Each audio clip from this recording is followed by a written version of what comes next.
ಪರಿಪೂರ್ಣವಾದ ಪರಮೇಶ್ವರನು ಯಾಗ ಮಾಡಲು ನಮಗೆ ಅಂದಿಕೆ ಪತ್ರಿಕೆಯನ್ನು ತಿಳಿಸಿ ನಮ್ಮನ್ನು ಮಾಡಿರುವರು. ನಾವೆಲ್ಲರೂ ಅಲ್ಲಿಗೆ ಹೋಗುತ್ತಿರುವೆವೆಂದು ಹೇಳಲು ಸುಧಾ ಅವಾಗೆ ದಕ್ಷಬ್ರಹ್ಮನು ಸ್ವಾಮಿ ದೇವರು ಸುಳ್ಳಿರ ನಾನು ಸಹ ಪರಮೇಶ್ವರನ ಸನ್ನಿಧಾನಕ್ಕೆ ಬರುವೆನೆಂದು ಅವರ ಹಿಂದೆಯೇ ಹೋದನು. ಅಷ್ಟರಲ್ಲಿ ಎಮ್ಮಯ್ಯನವರು ಯಜ್ಞಮಣ್ಣರಾಗಿದ್ದರು.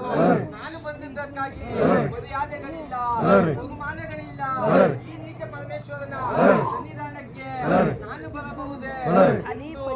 ಅಹಂಕಾರದಿಂದ ಇದನ್ನರಿತ ಎಮ್ಮಯ್ಯನವರು ಹಸ್ತವನ್ನು ತೊರಲು ಹಸ್ತದಿಂದ ದಕ್ಷಿಣನ ಶಿರಸ್ಸು ಯಜ್ಞಕುಂಡಕ್ಕೆ ಬಿದ್ದು ಭಸ್ಮವಾಗಲು ಈ ವಾಕ್ಯವನ್ನು ಹೇಳಿದ ದಕ್ಷಿಣನ ಭಕ್ತಿಯು ಪ್ರತಿರೂಪಿತನಾದ ಮುತ್ತಿನ ತಟ್ಟೆಯಲ್ಲಿ ರಕ್ತದ ಮಾಲೆಯನ್ನಿಟ್ಟು ಕಣ್ಣೀರಿಟ್ಟು ಓಡಾಡುತ್ತಾ ಪರಮೇಶ್ವರನ ಸನ್ನಿಧಾನಕ್ಕೆ ಬಂದು ಸ್ವಾಮಿ ನನಗೆ ದಾನ ಮಾಡಬೇಕು ಹೇಳಿಕೊಳ್ಳಲು ಅವಾಗೆ ಅಮ್ಮಯ್ಯನವರು ಎಲೈ ಭಕ್ತಳೆ ನೀನು ಸೃಷ್ಟಿಕರ್ತನಾದ ಬ್ರಹ್ಮನ ಬಳಿ ಹೋಗು ಎಂದು ಹೇಳಲು ಸೃಷ್ಟಿ ಅಲ್ಪ ಸರ್ವಕ್ಕೂ